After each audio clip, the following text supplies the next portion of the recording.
happy. Hole in the Turkish earthquake continues to grow, with over 11,000 now confirmed dead. But the rescuers are still finding survivors in the rubble. Today, a 10-year-old girl was pulled clear. And there's some growing storm over the country's building codes. It's been claimed many builders have taken shortcuts in construction, and as a result, the buildings collapsed during the country's devastating earthquake. New Zealand First Leader Winston Peters is making political mileage out of Friday's High Court decision on the wine box affair. Today, he threw down a challenge to Inland Revenue to recoup millions of dollars of back taxes he says big corporates owe. But he doesn't intend to carry out his own private prosecution. Look, it's cost me 6 figures already to win this case. Are you suggesting I should go out and find tens of thousands of dollars again to do what the public servants should be doing? The answer to that is simply, if they do not do their job, then they will be removed from their jobs. A big boost for New Zealand's thoroughbred industry. An American stallion called Nz was shown off for the first time today before an enthusiastic crowd at Karaka. As yet unproven, he'll stand for $7,000, but that's cheap compared to his brother, whose fees are $150,000. Nz is expected to produce top juvenile performers.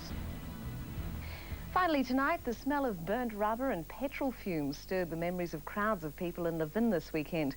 They were all drawn by an exhibition of cars and motorcycles which once competed at the Levin motor racing track. It's been closed for 23 years, but never forgotten. And here's a saloon car race.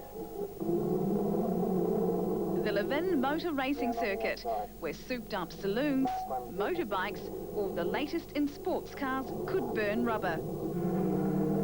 It started life as a dirt track in 1956, the first purpose-built racing circuit in New Zealand. Prior to that, everybody had raced on airstrips and roads. It was also on the international circuit of cars, so we had some very, very famous drivers here, some very famous cars. Among them, this 1954 Maserati, once raced by Chris Amon, now worth $2 million. Also, motorcycle racer Rod Coleman, now in his 70s, who enjoyed blazing a Kiwi trail on the International Grand Prix circuit.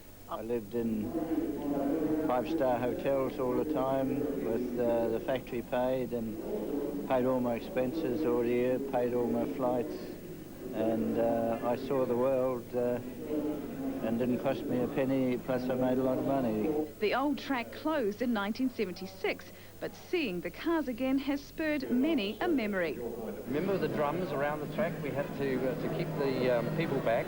We used to go to Levin motor races all the time, so it was good to come back and see the old cars again. Absolutely wonderful. Yeah, nostalgia's a great thing. It keeps you going, I'm sure. And that's a view that will be shared by many of the 8,000 people who visited the show over the weekend. Leanne Duncan, 3 News. Well, that's all from the 3 News team for Sunday, the 22nd of August. Join Carol and John tomorrow night at 6. I'm Hilary Barry. Good evening.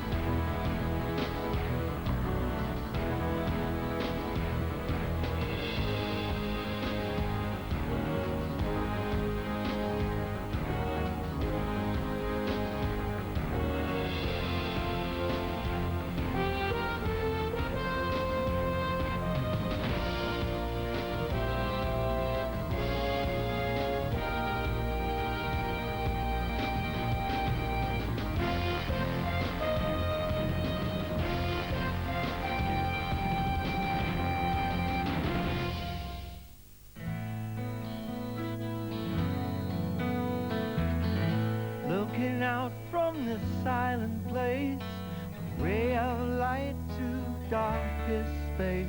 Lift up your eyes, slowly